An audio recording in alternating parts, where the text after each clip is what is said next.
చాలా చాలా ధన్యవాదాలు. చాలా ఆనందం అనిపించింది. మంచి ప్రభుజీ మంచి విధంగా తబలా వేయిస్తా ఉన్నారు. ప్రభుజీ మంచి ఉత్సాహం కీర్త గంటలు వాయిస్తా ఉన్నారు. ప్రభుజీ గారు మంచి కంఠాలతో మంచి గొప్ప భజన పాట పాడతాము. సో భగవంతుడు ఇచ్చేది గొప్ప కళ. ఇది కళ అంటే అది అందరికీ దొరకలేదు.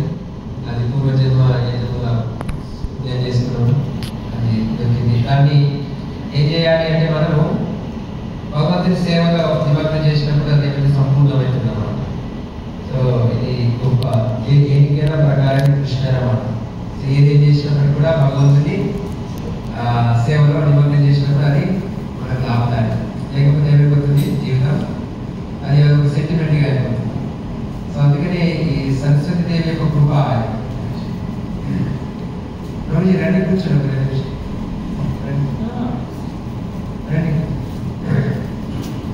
సో నేను ఒక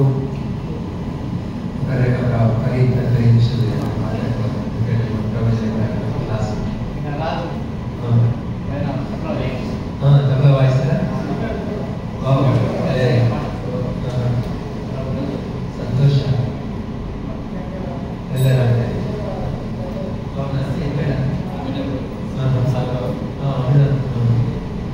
అమిడ గురించి వస్తారు సత్సంగానికి.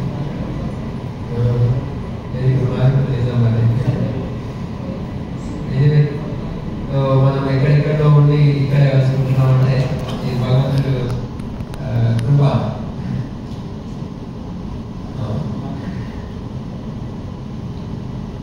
యాక్చువల్లీ అక్కడ ఇస్కాన్ వాళ్ళు ఏమన్నారంటే ఒక ప్రచార కేంద్రం ఓపెన్ చేయాలి అని, దానికి ఒక పేరు పెట్టాలన్నారు. పేరు పెట్టాలంటే నేను ఏమనుకున్నా, డెఫినెట్లీ నీలకంఠేశ్వర స్వామి కృప ద్వారానే ఆయన పేరు పెడతామని చెప్పి ఇస్కాన్ కంఠేశ్వర పేరు.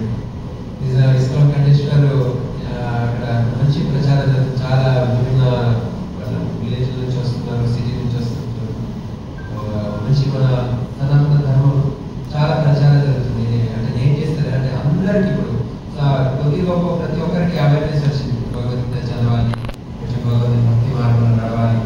లేకపోతే ఇప్పుడు మన ఊళ్ళలో కానీ సిటీలో కానీ ఎంత దారుణంగా తయారైందంటే ఇప్పుడు పిల్లలు ఇలాంటి తప్పిపోయింది.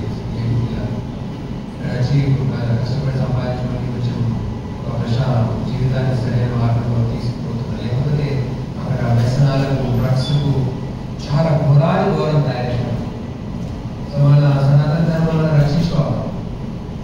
అంటే మనం ఏ జాతికి మతానికి ఎగెస్ట్ కాదు, అందరు మనుషులే.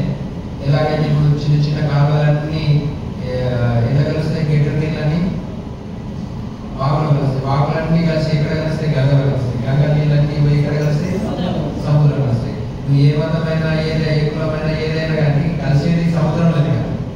అంటే మనం అందరం లాస్ట్ సన్నిధిగా చేరాలి.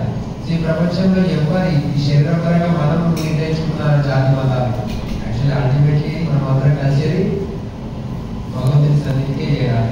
ఆ ఒక ఉద్దేశం మనం తెలుసుకోకపోతే జీవితం వెళ్ళదు.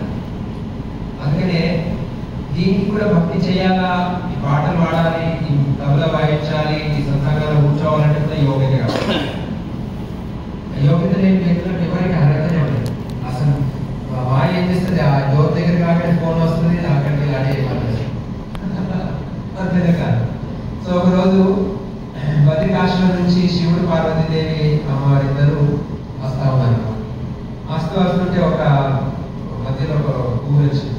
అక్కడ చాలా గరీబ్ పరిస్థితుల్లో ఉన్న వికారి వ్యక్తి భిక్షాడుతున్నాడు. భిక్షాన్ని సో అమ్మ పార్వతమ్మ ఏమంటుంది, అయ్యా స్వామి చూడు, అయ్యా గారు స్వామి చూడు, ఇతను భిక్షాడు చాలా గరీబ్ పరిస్థితి ఉన్నది, భిక్షాడుతున్నాడు, ఒక పని అతనికి కృప అయ్యి స్వామి. దేవి ఎందుకు